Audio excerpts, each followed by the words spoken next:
Boa noite, estamos de volta com mais uma live, falando aqui para você ao vivo no Instagram e para você aqui no YouTube também, deixando gravado aqui as nossas lives para que todo mundo possa usufruir desse conhecimento que a gente sempre traz aqui. Quase todas as segundas-feiras a gente tem um tema relevante, um tema de importância, um tema que trata do fundo emocional dos nossos relacionamentos. E hoje a gente vai falar sobre autossabotagem, um tema que já me pediram muito para falar e que hoje eu vou trazer aí, olhando para a autossabotagem a partir do ponto de vista do sistema nervoso, olhando para a autossabotagem a partir do ponto de vista do desenvolvimento, né, dos traumas da nossa infância. Boa noite, Aline! Seja bem-vinda! E hoje o tema promete, porque vamos combinar aqui, quem é que nunca se sabotou, né?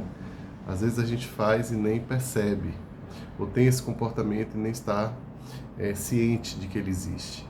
Então hoje a gente vai trazer consciência para a nossa experiência aí relacional, nós mesmos e o mundo. Olá, Maria Rita, seja bem-vinda. Estamos aqui ainda formando a nossa audiência. Ó, eu vou mandar aqui, vou pedir para quem está online que faça o mesmo, por favor. Manda aí para a galera, principalmente quem está aí online. Quem sabe interessa a essas pessoas e essa live possa chegar a mais gente, né?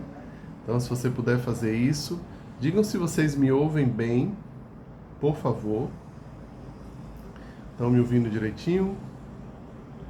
Me dá esse retorno aí, que eu tô com um microfone diferente hoje. Eu tô chamando todo mundo aqui que tá online para virem aqui pro nosso encontro. E se você tá acompanhando no YouTube, pode dar uma adiantada de alguns minutinhos. Olá, Renilza! Nossa, gente, tá fazendo muito calor. Vocês me ouvem bem? Ok. Obrigado, Aline. Obrigado. Como eu estava falando, o tema hoje é um tema que com certeza mexe muito com a gente, né?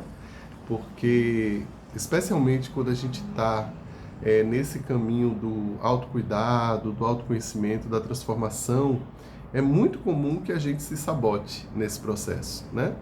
Quando a gente pensa em autossabotagem, a gente está pensando em o que acontece quando estamos fazendo alguma coisa que nos faz bem, como, por exemplo, autoconhecimento. Eu acredito que seja algo que faz bem para todo mundo. E o que é que acontece quando, por exemplo, eu estou nesse processo de autoconhecimento, de melhora pessoal, de olhar para as minhas dificuldades, ou sei lá, você está começando a cuidar mais de si, indo para a academia, né? Praticando atividade física, estudando, lendo, usando menos o celular, esses planos todos começando uma dieta, aí vem o que a gente chama aí de autossabotagem, né? Por que que... Então a nossa grande pergunta guia, né, hoje, nessa live, vai ser a seguinte: por que que tantas vezes, quando as coisas começam a dar certo, a gente se sabota, ok? Aí você interrompe a dieta, aí você começa a não conseguir acordar para ir para academia, aí você desmarca a terapia a primeira semana, desmarca a segunda, e aquilo que você planejou já nem faz mais sentido, ou você coloca outras coisas no lugar, né?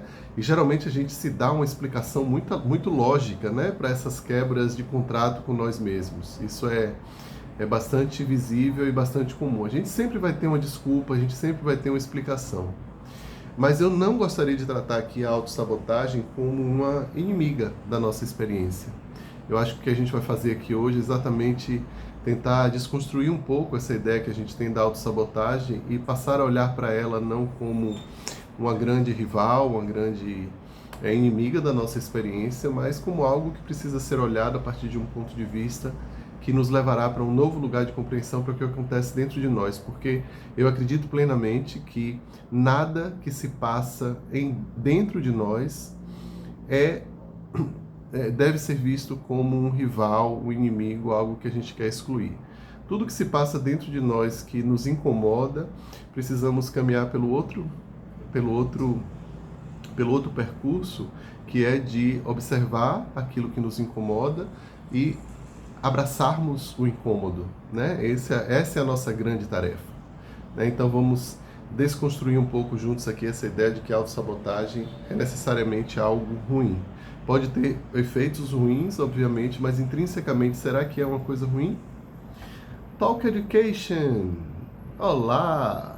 Preciso conversar com vocês, viu? Não esqueci não. Dias cheios por aqui. Cheios. Final de semana eu fiz um curso, a continuação de um curso. Hoje o dia foi de muito atendimento, muitas pendências. Mas estamos juntos, viu? Shell Mendes, boa noite. Que bom que o som tá bom, Rita. Que massa, meu microfone novo aqui fazendo sucesso. Então vamos lá. Vocês podem a qualquer tempo, a qualquer momento, deixar suas impressões aqui, suas perguntas, tá? E a gente aí vai recebendo as pessoas aos poucos aí, ok? Estamos caminhando. Quem é da Talk que tá? É o Wilma? É o Wilma ou Neidinha? Não sei. Deve ser o Wilma, né? Vamos lá, gente. Vamos chegando. Olá, Bebeta. Tudo bom? Então, eu quero saber de vocês, tá, Wilma? Beleza. Quero saber de vocês. Essa questão da autossabotagem é um tema na vida de vocês? Conta aí pra mim nos comentários. Alguma coisa assim que chama atenção nesse tema em especial para você? Eu acho que todos os temas que a gente traz aqui, de alguma forma, eles têm a ver com quem está assistindo, né? Claro que a gente não vem assim, a Neidinha tá aqui, massa. A gente nunca vem para uma live ou, né, usa aí 1 hora do nosso tempo se o tema não nos diz alguma coisa, não tem a ver com o que com o que está acontecendo dentro de nós, né? Com os nossos processos. Então me conta aí, a autossabotagem é um tema para você? Então, vocês vão escrevendo aí, daqui a pouco eu vou olhando as respostas de vocês e a gente vai juntando aqui. Bebeta já diz aqui, iniciei hoje um plano alimentar na intenção de eliminar peso. Shell diz, entrei agora, dá para retomar o tema rapidinho? Dá sim, a gente ainda está bem no início, né? O que eu falei basicamente até agora é que a gente vai buscar hoje olhar para a autossabotagem não como uma grande vilã, mas desconstruir essa ideia de que a gente deveria lutar contra isso, né? Compreendendo principalmente as origens da autossabotagem e porque muitas vezes se sabotar é uma maneira que a gente tem de se manter seguros. O questionamento é, será que é bom a gente estar seguro o tempo todo? Será que a gente quer tanta segurança na vida? Ou a gente precisa também arriscar? Mas o que é que faz com que a gente, às vezes, quando o projeto está dando certo, a gente cometa um erro assim que a gente olha, esse erro foi tão infantil, é quase como se eu tivesse querendo não fazer o meu enfrentamento necessário aqui diante desse tema. Gente, um segundinho, porque acho que meu celular está desligando a bateria. 1 minuto só.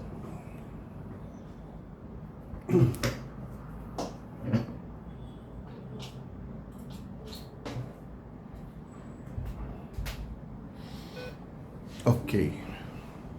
Voltamos. Inclusive, quando vi o tema, disse a Wilma, eu não acredito. Tá bom, estou assim. E o tema tem total relação com o momento que eu estou vivendo. Já entendo que tem pai e mãe na jogada. Sempre tem pai e mãe na jogada, né? Eu tenho reforçado mais a questão da nossa criança, Bebeta. E vamos falar um pouco sobre isso, tá? Bem, espero que tenha ajudado aí essa breve retomada do tema. Vamos juntos aqui. Então, nesse primeiro momento, eu quero tratar a autossabotagem como um grande mito, né? Quebrar o mito de que se sabotar é falta de vontade, é falta de esforço, é falta de caráter, é preguiça, né? A gente costuma dizer isso, né? Que muitas pessoas pensam que se sabotam porque não querem de verdade ou não têm a disciplina para fazer o que é necessário, né? Trocando em miúdos, não é isso. No final acaba parecendo com algo assim, né? Como tantos dos nossos comportamentos que às vezes a gente rotula sem entender o que é que está no fundo do comportamento, o que é que está abaixo da superfície, né? Eu vou dizer para vocês que, a partir do nosso ponto de vista, que a autossabotagem muitas vezes é nada mais, nada menos do que uma forma de nos protegermos, um mecanismo de proteção, né? De autoproteção. Por exemplo, se o nosso sistema nervoso aprendeu que era perigoso, o que era seguro, com base na experiência do passado, ele vai evitar o que dá certo, ele vai evitar essa mudança dessa forma de viver, dessa forma de se relacionar. Ele vai acabar nos levando para os lugares que a gente já conhece, né? Então é muito comum, e isso eu vejo muito em consultório, com terapia, e observando o meu próprio comportamento durante algum tempo, você pode perceber, vocês podem perceber. O nosso cérebro, ele tende a relaxar mais, ele tende a encontrar um ponto de tranquilidade, né? Não é bem de tranquilidade, mas relaxar mais mesmo, estar ali mais, vamos dizer, aparentemente regulado, quando nós estamos com o que é familiar, né? Tudo que é diferente para o nosso cérebro causa algum tipo de estranhamento, né? Então, se você veio de uma história de vida em que você ouviu dos seus pais, por exemplo, que sei lá, vão ter famílias assim, né? Oh, esse negócio de estudar não dá certo não, né? Você não vai ser ninguém na vida, garoto. Você quer o quê? Ser advogado? Que maluquice pensar nisso, né? Essas vozezinhas, elas nos acompanham, né? Durante toda a nossa vida. Tudo que a gente ouve na infância, principalmente dos cuidadores, principalmente dos adultos que estavam ali junto a nós para nos proteger, para nos guiar, para nos orientar.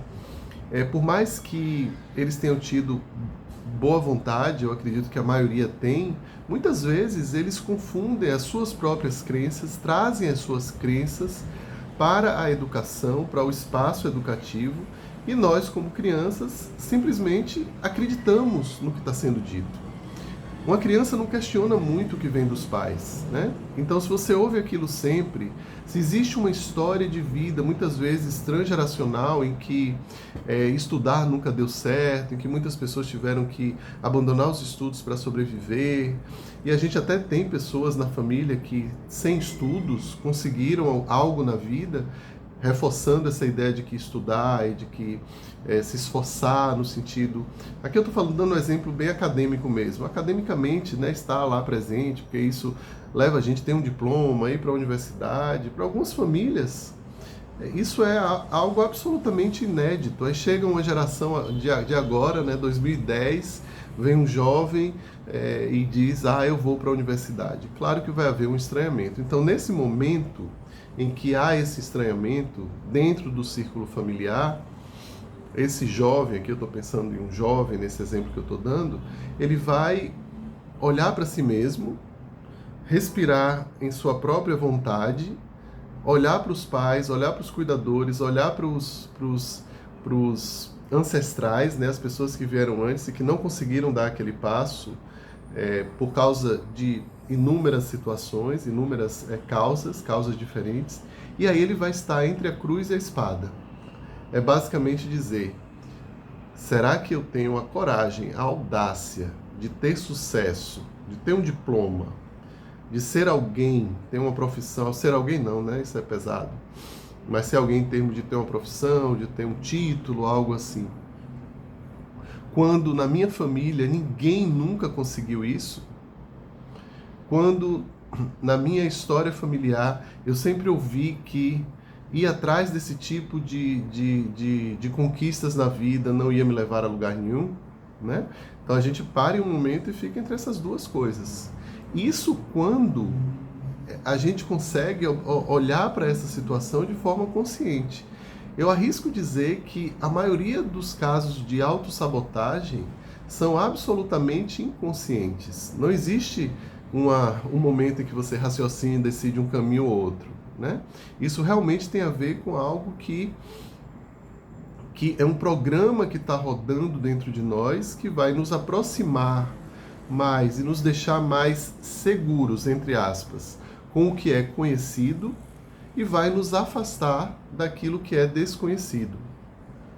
Sendo que aquilo que é conhecido pode nos fazer sentir, por isso que eu coloco as aspas, seguros, no entanto, não é a melhor coisa para nós. Você pode se sentir absolutamente seguro num relacionamento tóxico. Né? Sentir que é assim mesmo. Os homens são assim, as mulheres são assim. Relacionamento tem que ter ciúmes, relacionamento tem que ter briga, tem que ter conflito. Porque se não tiver, isso não me passa segurança. Já ouviram isso, né? Eu vou namorar com um cara que não tem ciúme de mim, porque ciúme para mim representa eu gosto dessa pessoa e quero ficar com essa pessoa. Se não tem ciúme, tem paz, tem tranquilidade, tem confiança, eu desconfio, né?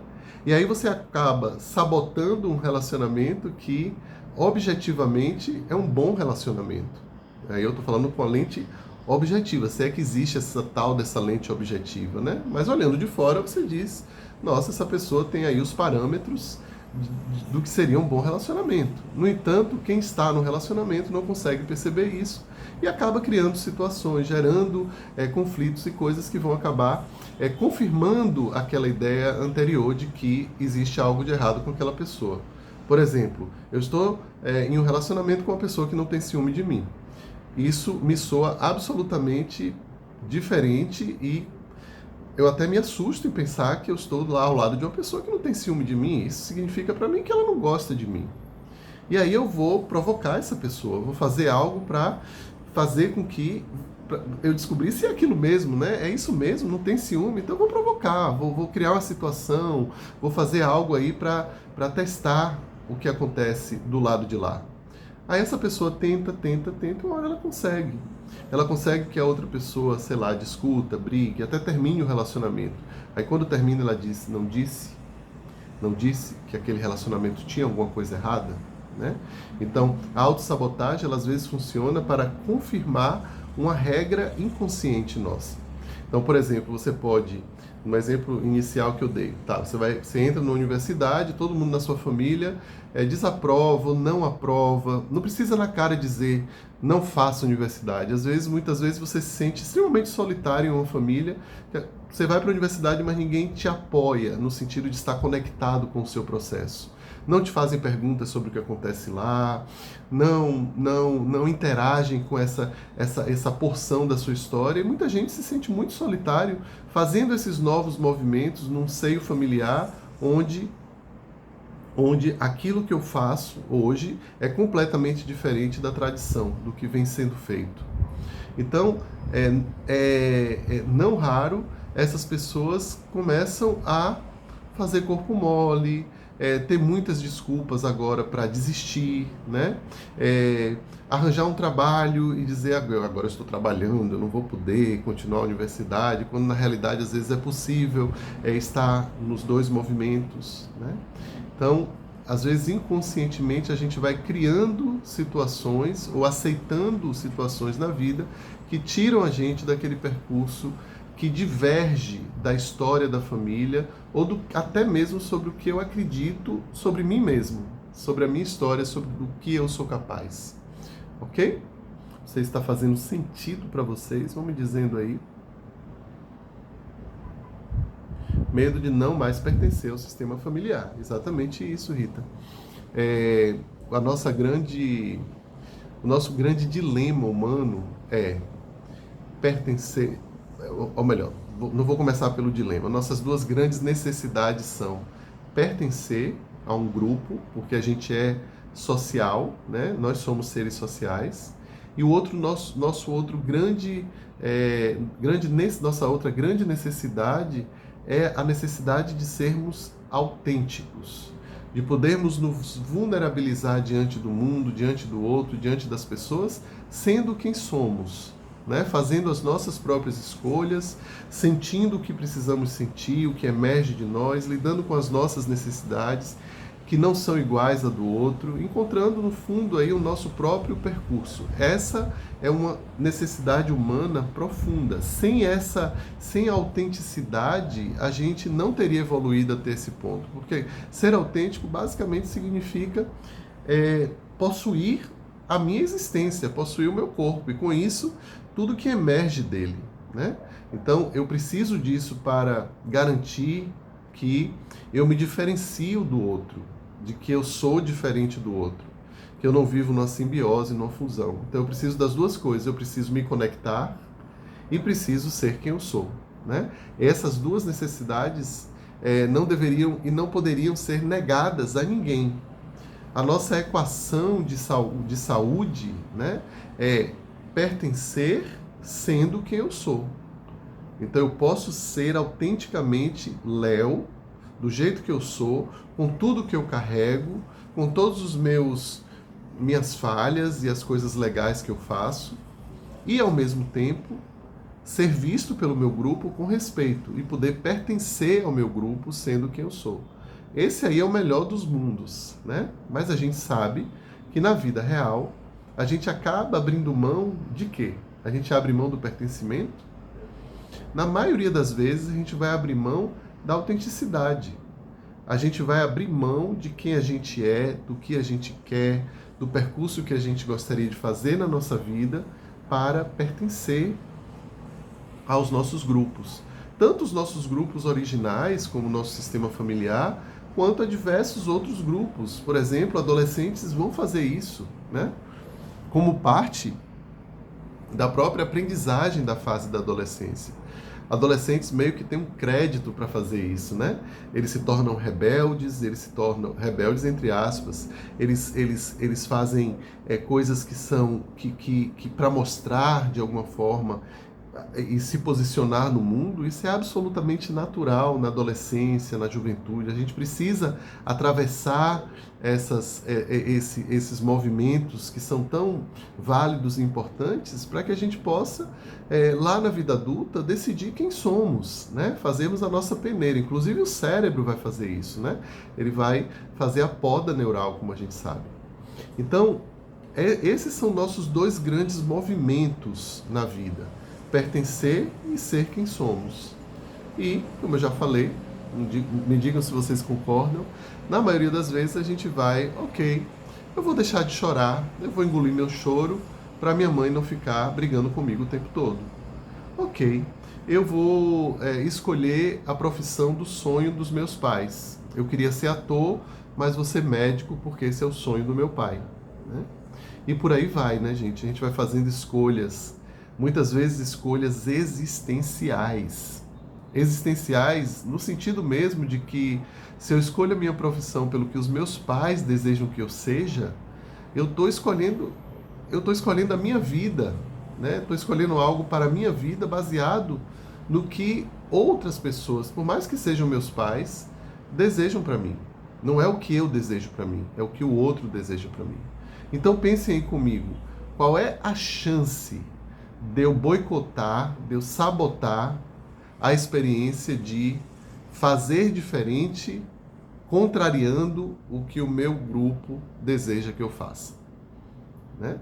São enormes. Elas diminuem drasticamente quando a gente faz terapia. E quando a gente assiste lives como essa aqui e tantas outras, que hoje a gente tem tanta gente boa falando sobre tantos temas. Quando a gente aprende a se conhecer, a gente aprende a cuidar desse espaço autêntico que é nosso. E aí, quando a gente for fazer uma coisa que diverge completamente do que o grupo deseja de nós, a gente vai olhar para o grupo e vai dizer: olha, eu prezo muito a conexão que eu tenho com vocês, mas eu não vou abrir mão de ser quem eu sou para satisfazê-los.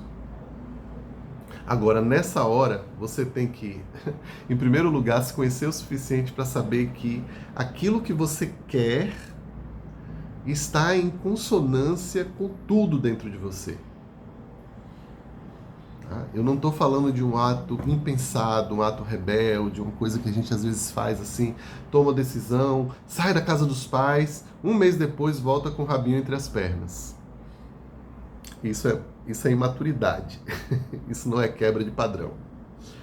As quebras de padrão, apesar de ter o seu valor, porque depois de uma dessa, é bem possível que da próxima você reflita e dê um passo atrás e procure se conhecer melhor antes de tomar as decisões, né?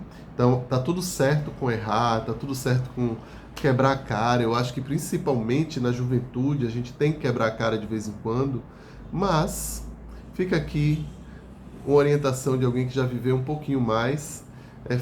Dê os seus passos com cautela, né? E principalmente com muita humildade, né? Todo mundo que diz assim, olha para a família de origem e diz assim, eu vou fazer diferente de vocês, eu vou ser melhor que vocês. A maioria se dá mal. Se dá mal e muitas vezes ainda se humilham voltando com o rabinho entre as pernas, tá? Porque de alguma forma algo vai acontecer porque não há autenticidade. Mesmo quando você age de forma rebelde, dizendo assim, isso é o que eu quero, e o que eu quero é diferente do que vocês podem me dar. Por mais que isso seja verdade em você, né? Por mais que você, quando fale isso, você sinta isso, muitas vezes não é a realidade interna. E aí, algo que mora em você, que lhe habita, vai tratar de te proteger, te tirando dessa situação que é tão divergente, é tão contraditória com a sua história de vida, ou com nem com a história de vida, mas com o que as pessoas que compõem a sua história desejariam que você fizesse. Então, o sistema nervoso, ele aprendeu o que era perigoso, o que é seguro, na base das experiências do passado. Por exemplo, vou dar um exemplo. Se lá no passado, lá na sua história, né, na sua história infantil, principalmente na infância, quando você sentia alegria, amor, esperança, liberdade, na sequência você acabava sendo abandonada, violentada ou se sentindo frustrada, então o corpo pode associar a experiência da alegria, da leveza, de que está tudo dando certo, a um risco, a uma ameaça, né? Então, sabe aquela coisa assim, não sei se vocês se identificam com isso. Tem pessoas que dizem assim, tá dando tudo tão certo que chega a me dar um frio na barriga.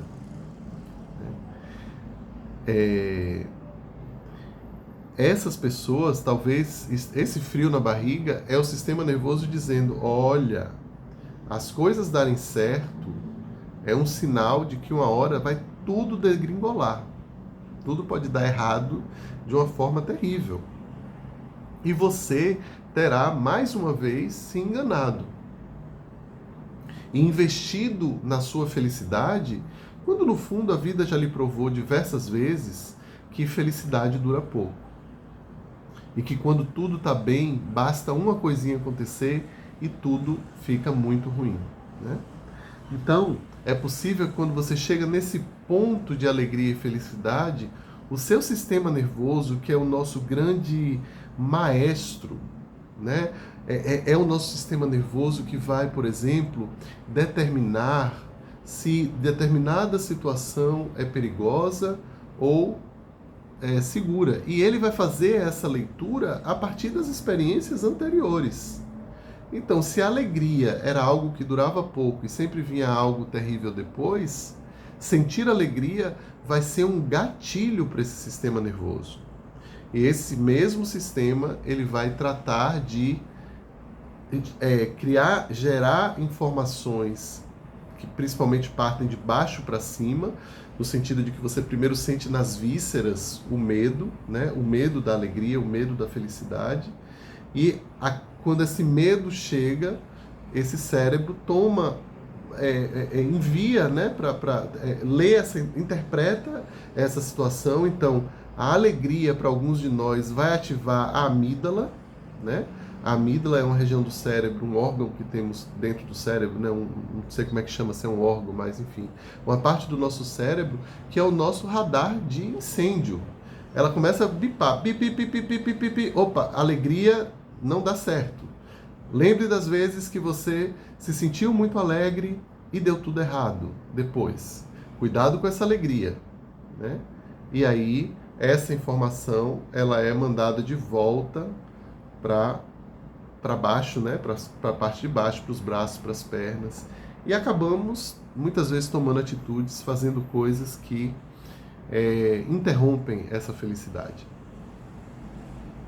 Isso tudo porque estamos buscando proteção. Então, intrinsecamente, a autossabotagem não é algo ruim. Porque se você estiver em conexão com a sua verdade, se você se conhecer e você entrar numa roubada, sabotar talvez seja uma boa. Vai te tirar de algo que aparentemente é legal, mas que no futuro vai trazer problema para você. Então, a autossabotagem também pode ser uma maneira de nos proteger, mas para isso a gente precisa estar em conexão com a nossa verdade. Isso pode parecer para vocês algo muito abstrato, mas isso é completamente alcançável quando a gente se conhece. Quanto mais eu me conheço, mais eu vou estar em contato comigo mesmo, com o meu senso, principalmente do que acontece aqui nessa região, daqui até aqui, que é um centro importante de decisões. Decisões que a gente às vezes chama de decisões intuitivas, né? Mas, porque a nossa leitura da realidade, do perigo do que é ameaçador e do que é seguro, não é uma leitura consciente, é uma leitura do corpo. O corpo ele vai se sentir assim ou assado e vai tomar decisões a partir dessa avaliação. Então, se eu estou em real conexão com o meu corpo, eu vou saber o próximo passo. Eu vou saber a hora de me retirar. Eu vou saber a hora de chegar e ter a conversa que termina a relação. Não vai ter dúvida sobre isso. E essa terá sido a melhor decisão. Eu acredito demais nisso, viu, gente? Demais, demais, demais. Vou ver o que vocês estão dizendo aqui. Renilza diz, muitos pacientes não conhecem a autossabotagem de tão imersos que estão na falta de validação. Ou melhor, muitas pessoas. Exatamente, exatamente. Ju diz aqui, as pessoas estão cada vez mais perdendo a autenticidade por querer pertencer. E isso, Ju, é tão difícil, né? Esse é um processo muito complexo, né? A gente se tornar quem a gente é. Nossa, é muito, hein? Renilza diz aqui a máxima do filho pródigo, exatamente. Bebeta diz, em mim eu percebia que a alegria vinha acompanhada de medo, tive que trabalhar isso, estou em processo. Muito bem, Bebeta, isso mesmo, processo. Isso não é pessimismo, era o que eu achava. Então é um sinal de alerta? Pode ser, pode ser. Se você estiver em conexão com o seu corpo, você vai saber se o sinal de alerta é real ou se é um sinal de alerta com relação a algo que aconteceu no passado. É mais ou menos assim, ó, gente. Vamos pensar aqui no exemplo. Imagina que você aprendeu durante toda a sua vida que relacionamento de casal é uma coisa violenta, terrível, que casar não dá certo. Vamos pegar aqui esse exemplo. E aí você entra num relacionamento com uma pessoa legal, né? Uma pessoa que, pela avaliação das suas amigas, dos seus amigos, é um cara bem legal, uma moça bem legal, né? Só que você faz a leitura dessa pessoa na relação a partir de tudo que você aprendeu sobre o que é um relacionamento. Você não apaga a sua história quando você começa a relação com a pessoa. Você traz a sua história.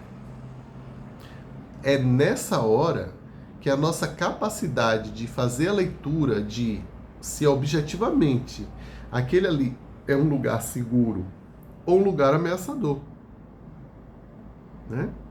Então, se eu percebo, a partir da investigação de quem eu sou, do que eu quero, do que já aconteceu comigo, que ali é sim um lugar de ameaça, isso não é pessimismo, isso é realismo, né?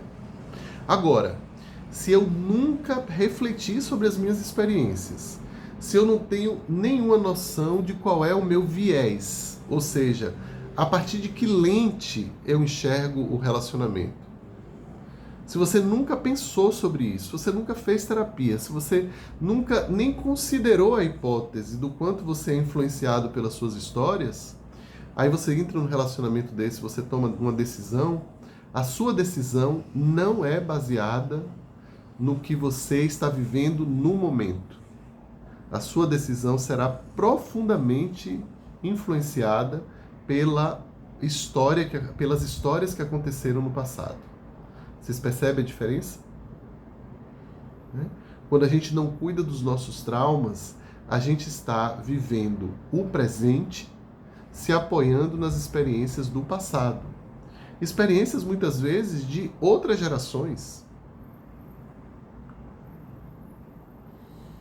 Eu geralmente conto a historinha aqui dessa menina que estava vendo a mãe fritar um peixe. E ela viu que a mãe cortava o rabo do peixe toda vez que ela tinha que fritar. E ela ficava curiosa: mãe, por que você corta o rabo do peixe quando você vai fritá-lo? Ela disse: não sei, eu cresci vendo sua avó fazendo isso. Mas ela tá logo ali, ó. Vai lá perguntar a ela. Aí a menina sai e pergunta: vovó, eu sempre vejo que minha mãe frita o peixe sem o rabo. Ela disse que desde pequena ela vê a senhora fazendo isso. Por que é que a senhora corta o rabo do peixe antes de fritá-lo? Por que não bota ele inteiro na frigideira? Aí a avó disse para a menina: nunca pensei sobre isso. É verdade. Por que será? Não sei. Mas sabe o quê? Sua bisavó está logo ali. Vá lá perguntar a ela. E a menina chega e pergunta para a bisavó: Bisa, por que é que minha mãe e minha avó cortam o rabo do peixe na hora de fritar o peixe na panela? Ao que a bisavó diz: ô filha, quando eu era muito pequena no interior, a minha mãe, sua trisavó, na nossa casa só tinha uma panela. E a panela era muito pequenininha. Às vezes a gente tinha um peixe para fritar e precisava cortar o rabo para o peixe caber na frigideira. E aí a menina pensou: uau, mas vovó, a minha mãe tem a melhor das frigideiras. Ela tem 3 frigideiras enormes. Cabe um peixe, cabe o rabo do peixe e quem sabe outro peixe. Mas ela continua cortando o rabo. Aí a Bisa olhou para ela e disse: é verdade. Vai lá e conta para sua mãe isso. E quando você tiver a sua casa, lembre-se, se você tiver uma frigideira boa, com bom tamanho, você agora pode escolher entre cortar o rabo e não cortar o rabo. Você passa a ter escolha. Porque você traz para a consciência o padrão que está sendo repetido. Essa é a grande diferença.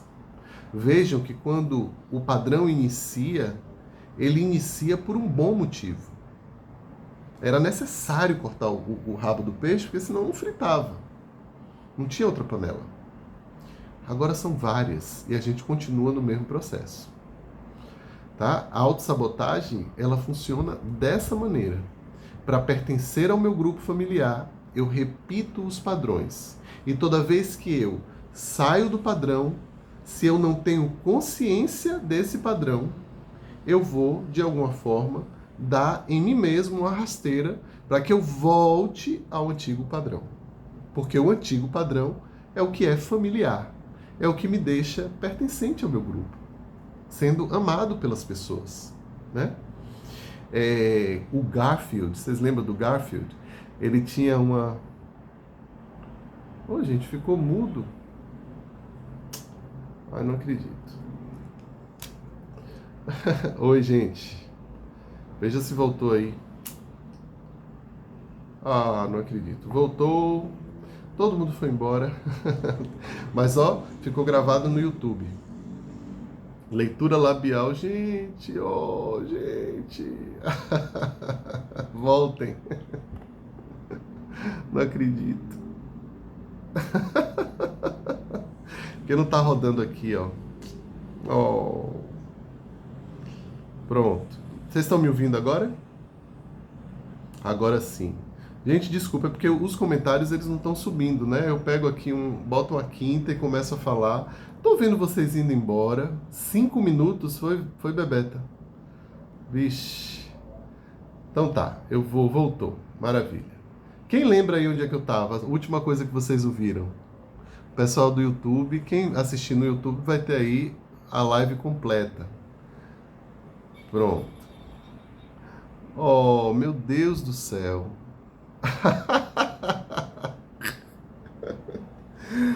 Pronto, eu já sei de onde pegar. Eu tava com o microfone, acho que acabou a bateria. Eu já sei de onde retomar, tá? O pessoal do YouTube pode dar uma adiantada para não ouvir tudo de novo. E vocês podem ouvir lá no YouTube depois, porque vai estar o original. Deixa eu contar uma historinha para vocês aqui, que eu acabei de contar e que certamente vocês não viram. Foi combinado, eu vi, Mari. Vamos sair todo mundo para ver se ele percebe. Eu não sei porque os comentários não estão subindo. Mas tá tudo certo, vamos lá. Eu acho que eu posso resumir tudo o que aconteceu nessa historinha.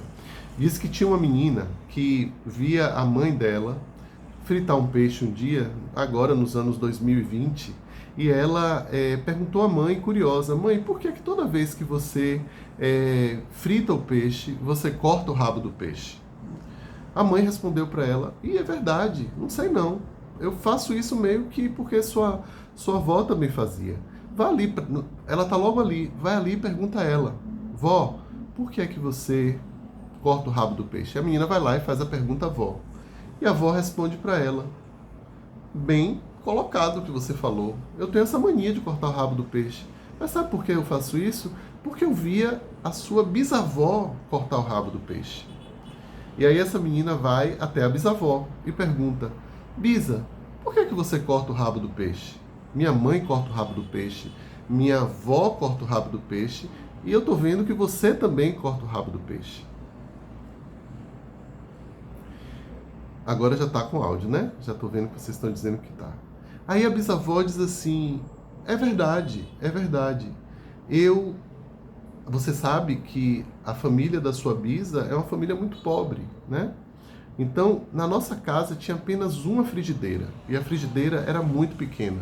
Se tínhamos um peixe um pouco maior, às vezes era necessário cortar o peixe em dois ou cortar o rabo do peixe para caber na frigideira. Mas sabe o que? Hoje, sua mãe tem uma frigideira enorme, ela não precisa mais fazer isso. E a menina diz, mas vó, a minha mãe continua cortando o rabo do peixe. Então a bisavó diz para ela, tudo certo. Quando você tiver a sua própria casa, se você quiser casar, tiver uma família e tiver o seu próprio lugar, você vai poder escolher ter uma frigideira que caiba o peixe inteiro, ou quem sabe até cortar o rabo, seguindo aí a tradição da família. Agora você tem escolha, você pode escolher.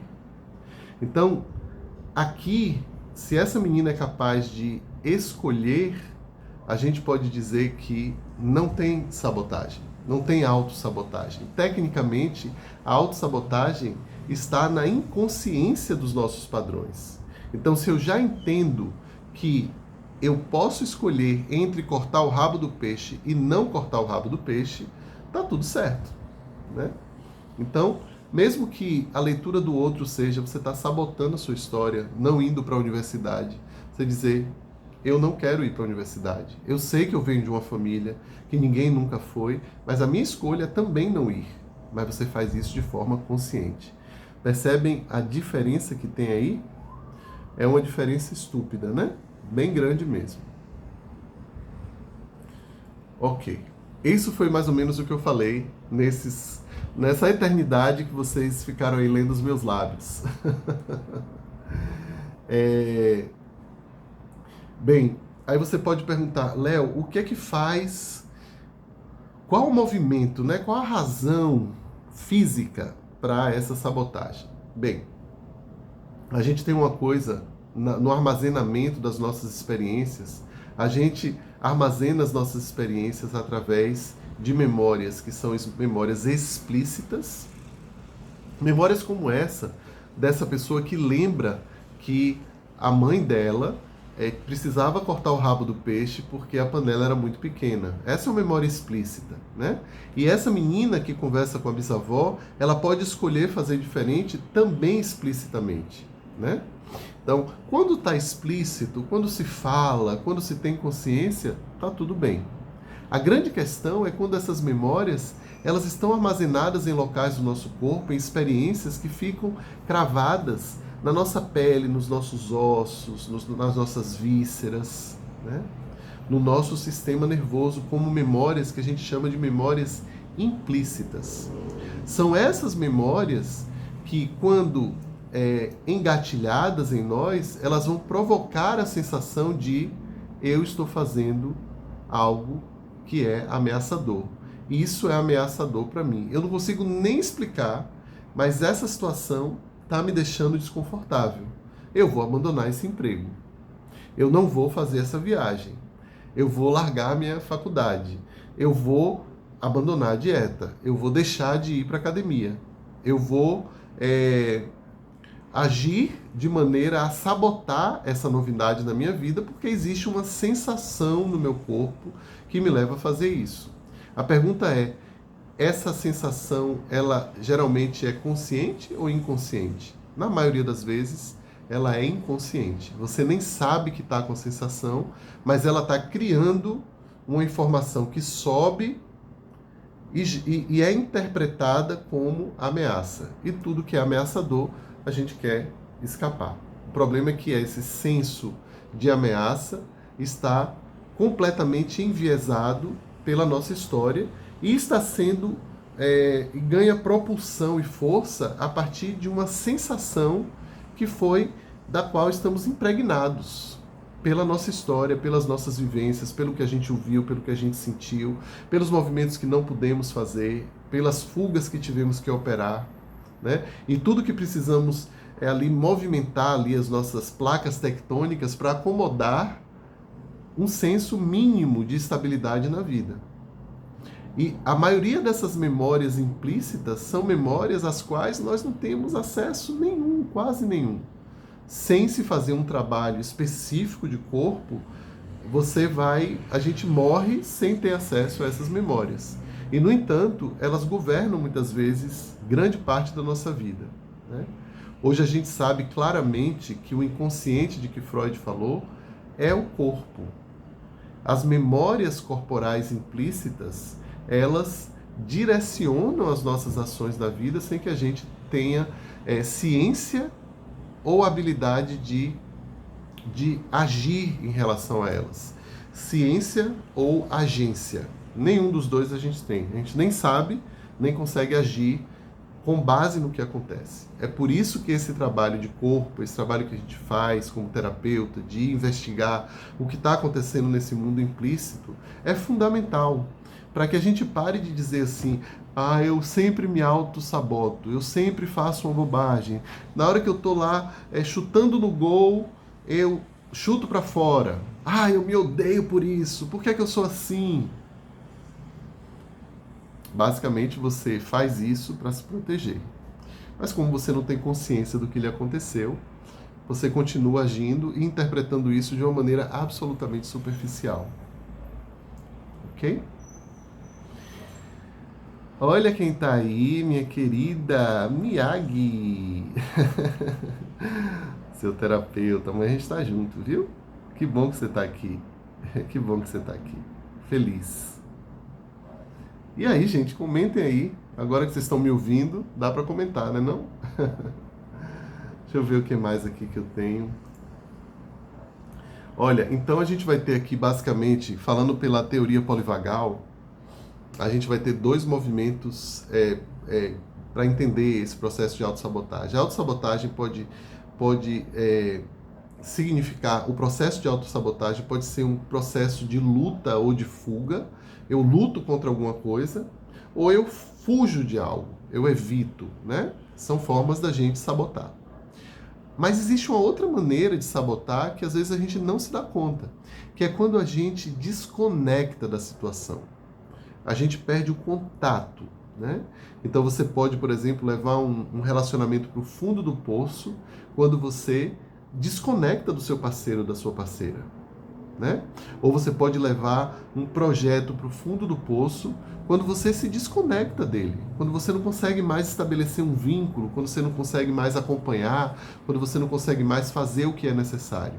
E você se desliga, você vai para um outro lugar, uma outra perspectiva, né? Muitas vezes a gente usa a palavra dissociado, né? É como se aquilo ali não te pertencesse, como se não tivesse mais energia para desenvolver o projeto, ou o projeto, o que quer que seja.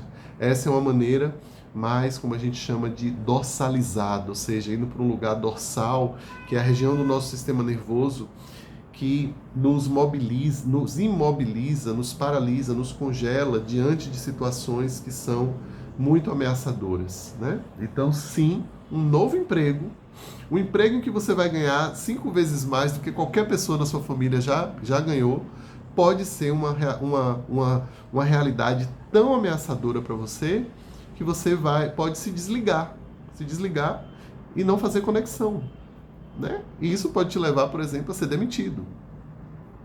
Ok? Tranquilo, tranquilo, tranquila. Você vai poder assistir depois pelo YouTube, tá bom? Quem perdeu o iniciozinho, não tem problema nenhum. Deixa eu ver o que mais aqui.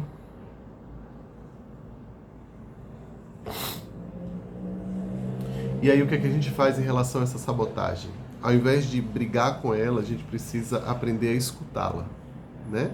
Oferecer um espaço seguro para que esse movimento de sabotar as nossas conquistas, ele possa ser acolhido dentro de nós. É o que eu estava falando no início. Não vamos tratar a autossabotagem como inimigo, porque não é. Pode estar disfuncional, pode não fazer mais sentido hoje, mas em essência existe uma boa razão para eu me sabotar. Entendem, gente? Eu não estou aqui apoiando sabotagem, mas eu também não posso apoiar nenhum de nós a simplesmente chutar e botar para escanteio uma parte que atua na minha vida, para muitos de nós, de forma constante. Então eu vou fazer o que com essa parte? Eu vou colocá-la embaixo do tapete e esperar que ela me dê a próxima rasteira? Ou eu vou aprender a conhecê-la? Saber de onde vem, né? Captar a razão inicial para isso, né?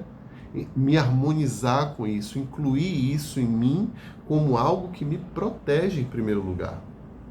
Porque essas partes que nos protegem, sabe a mãe preocupada com o filho que vai sair de casa? Ah, meu filho, você vai sair uma hora dessa, tem tanta violência na rua e tal. Essa mãe não é para ser excluída. Você não vai dar um pontapé e ignorar e dizer, ai, que péssimo. Não, você vai olhar para sua mãe e dizer, mãe, eu vejo na sua preocupação o grande amor que você tem por mim, você está me protegendo. Mas sabe o quê? Eu cresci, eu consigo me defender. Eu não vou deixar de sair, não vou deixar de ir para o mundo por causa da sua preocupação. E tá tudo certo. Você é minha mãe, é meio que seu papel fazer isso. Então, se você bate de frente com sua mãe numa hora dessa, você cria um conflito, né? Que perde até o sentido.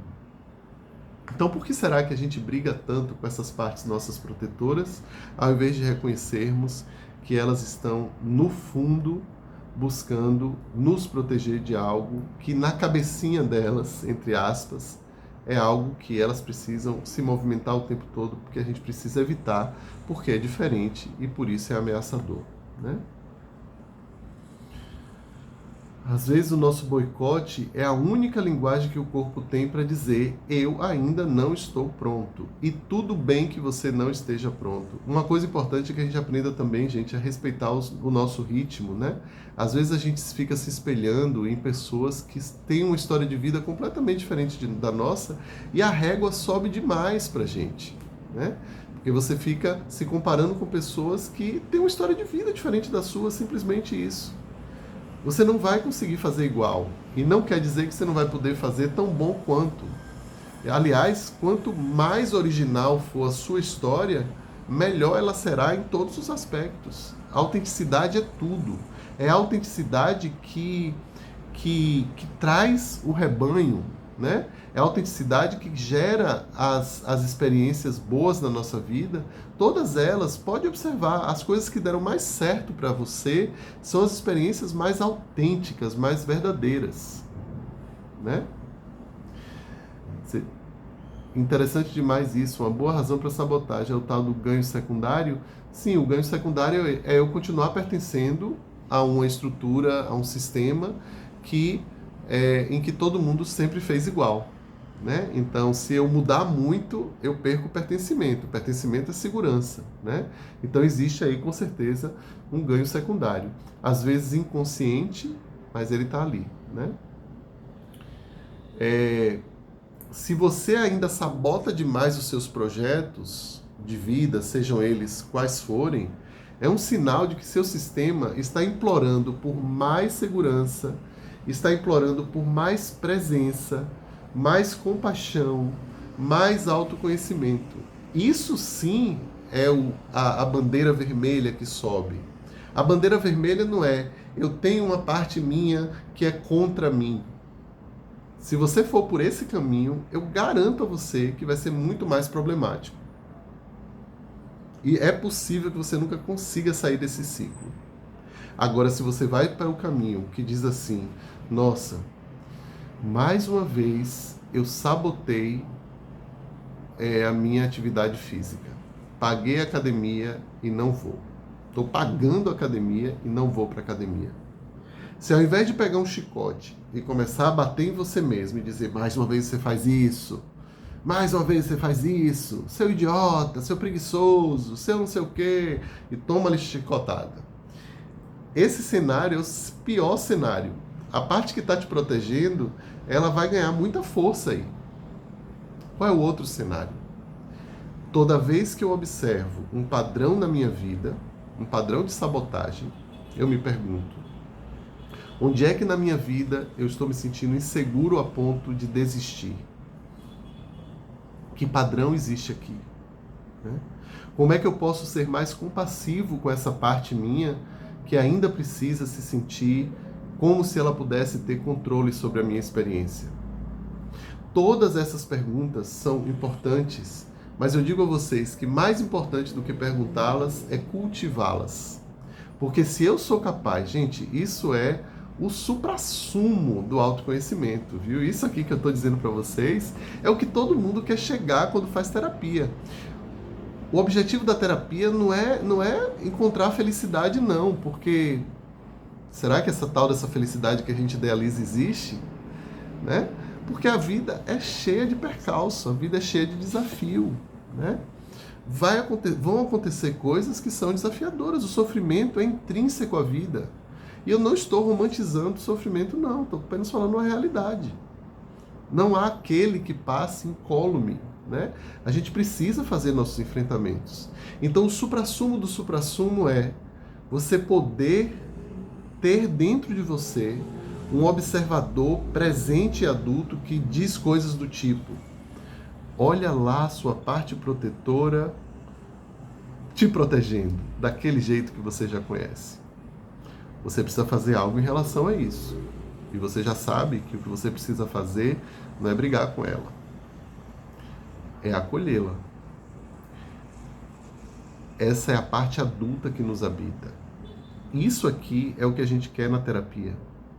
A gente quer que, diante do sofrimento, diante das sabotagens, diante das dificuldades, tenha uma parte nossa que reconhece aquilo tudo a partir de um ponto de vista mais amoroso, mais compassivo, mais abrangente, mais acolhedor.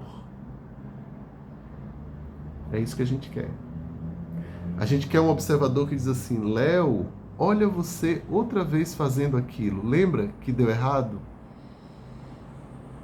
Onde é que você precisa... O que é que você precisa alterar? Qual é a estratégia que você vai usar para você ganhar mais segurança, mais presença e mais compaixão por esse momento? Esse é o melhor dos mundos. Não se vai muito além disso, tá? Não se vai muito além disso no trabalho de autoconhecimento. É aqui que a gente quer chegar. Claro que essa presença, essa parte nossa que nos observa e cuida de nós, ela vai ganhando estofo, ela vai ganhando coxo, né? Como a gente sabe aqui, espaço interno, ela vai ganhando capacidade de refletir, de liderar, né? De se cuidar, de dar boas orientações. Aí, ó, é trabalho para a vida toda. Mas uma vez que você consegue se familiarizar e se observar, você está no melhor dos mundos. Porque 99% da população mundial não tem esse observador. Está no automático. Está vivendo feito um zumbi. Mortos-vivos. Ligados no automático e ó... E com o advento dessas benditas telas, as coisas ainda estão piores, né? Porque a gente está perdendo ainda... Está ficando cada vez mais ansioso e cada vez menos capazes de nos regularmos. Então, esse é o antídoto da procrastinação também, que também é uma forma de sabotagem. Mas a sabotagem, a autossabotagem, o grande antídoto é a curiosidade, é a compaixão por si mesmo, é o prestar atenção ao que está acontecendo comigo e fazer minhas reflexões, estudar a mim mesmo, né? Uma vez eu estava vendo uma entrevista de Caetano e Bethânia juntos na mesma entrevista, uma entrevista recente.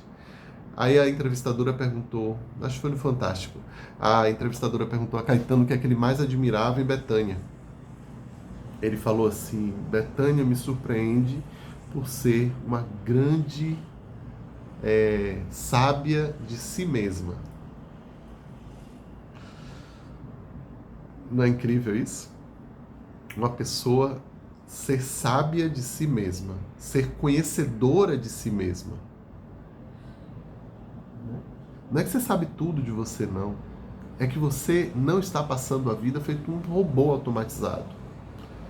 Então, se você perguntar a Bethânia por que aquela luz ali, por que essa música, por que essa entonação, eu acredito que ela vai saber dizer exatamente o porquê de cada uma das escolhas dela. E se você disser para ela, não deve ser assim, não sei se ela vai escutar, eu escutaria, para depois tomar minha decisão, dizer, não, vai ser assim mesmo, porque é assim que eu quero. É a minha carreira, é a minha vida, é a minha escolha. Para você chegar num ponto desse, você precisa se conhecer bem. Senão você não vai passar de uma pessoa teimosa que quebra a cara lá na frente e não é capaz de ouvir as pessoas. Esse é o outro extremo. Mas confiar em si, confiar no que está brotando aqui, emanando aqui de dentro, confiar no que veio antes e te trouxe até aqui, você pode até quebrar a cara, mas você vai quebrar a cara sendo quem você é. E essa é a melhor esse também é o melhor dos mundos. Porque eu não me traí. Ok? O observador é um grande trabalho, né? Sim, eu desenvolvi ansiedade a partir de 2019, escalou muito por causa da pandemia, das telas e distanciamento dos afetos que antes eram físicos. Faz toda a diferença. Não é lindo isso? Eu achei assim o melhor dos elogios, né? E você vê que Bethânia realmente é muito sábia de si.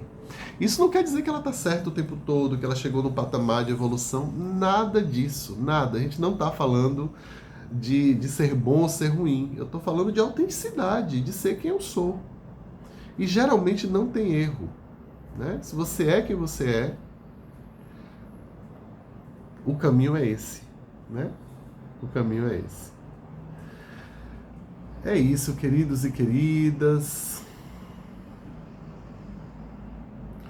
Todos os nossos cursos aqui têm sempre essa abordagem, tá? É essa a base do que a gente fala, é sempre o autocuidado, o cuidado com a nossa experiência, o autoconhecimento, nos tornarmos sábios e mestres de nós mesmos. É sempre por esse caminho que a gente vai caminhar. Todas as nossas lives vão sempre falar um pouco disso, ok? A gente volta a ser quem era. A ser quem era originalmente. Eu não acho que é possível a gente voltar a ser quem era, não, porque todas as experiências, elas acabam nos levando para um novo lugar. Mas eu posso me tornar cada vez mais quem eu sou, né? O Léo de ontem não é mais quem eu sou hoje. Eu não posso voltar ao Léo de ontem. E aqui não tem nada a ver com voltar porque era pior ou melhor. Não dá, porque as experiências... A noite que eu dormi, 8 horas de sono, já me transformaram. Não tem como eu voltar a ser o que era. Mas eu posso me transformar cada vez mais em quem eu sou, né? Isso para mim é progresso. Você se tornar mais quem você é a cada momento. Porque essa é a nossa tarefa. é sermos autores da nossa vida, é fazermos as nossas próprias escolhas, né? É arcarmos com as consequências das nossas escolhas. Né? Você era mais seguro há 20 anos, você vivia em outro contexto, você tinha outro corpo, né? Um outro corpo menos maduro, talvez menos reflexivo, talvez menos exposto. O mundo mudou, as relações mudaram.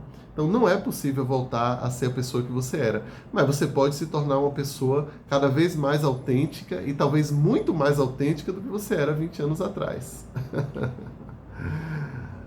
É só se trabalhar, é só se trabalhar.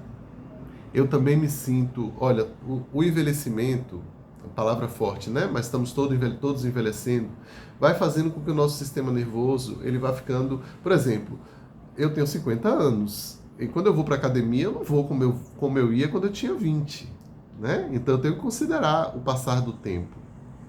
Mas para o momento em que eu estou vivendo, eu estou muito bem, né? Então a gente precisa ter essa noção também, né? Que o tempo passa, o sistema nervoso ele vai tendendo a ficar um pouco mais rígido, menos flexível. Se eu não me trabalho, isso vai ser ainda mais sério, ainda mais importante. Tá bom? Então é isso. Passamos até de 1 hora de live, tema bom, né? Obrigado pela participação de todo mundo. Desculpa aí a fase muda da live, ignorem e se quiserem podem assistir no YouTube, porque amanhã vai estar disponível lá. Deixa eu dar o boa noite para quem ficou até agora. Oi, Line, Mari Matos, Miyagi, Cristiane, Maria Rita, Vanessa, Vânia, Adriana e Isabela. Gente, obrigado pela presença de todo mundo. Lembrando que nessa quarta-feira, depois de amanhã, a gente tem uma aula experimental para as pessoas interessadas em fazer a nossa formação, o Educat. É uma aula especial em que a gente vai falar sobre educação informada sobre o trauma. E vai ser um momento muito especial. Se você tiver interesse, se você puder até divulgar os seus grupos aí de professores, de educadores, seus filhos, escolas, façam isso. É só falar comigo que eu passo para você o link, tá bom? Um beijo grande aqui pro pessoal do YouTube, valeu, até a próxima.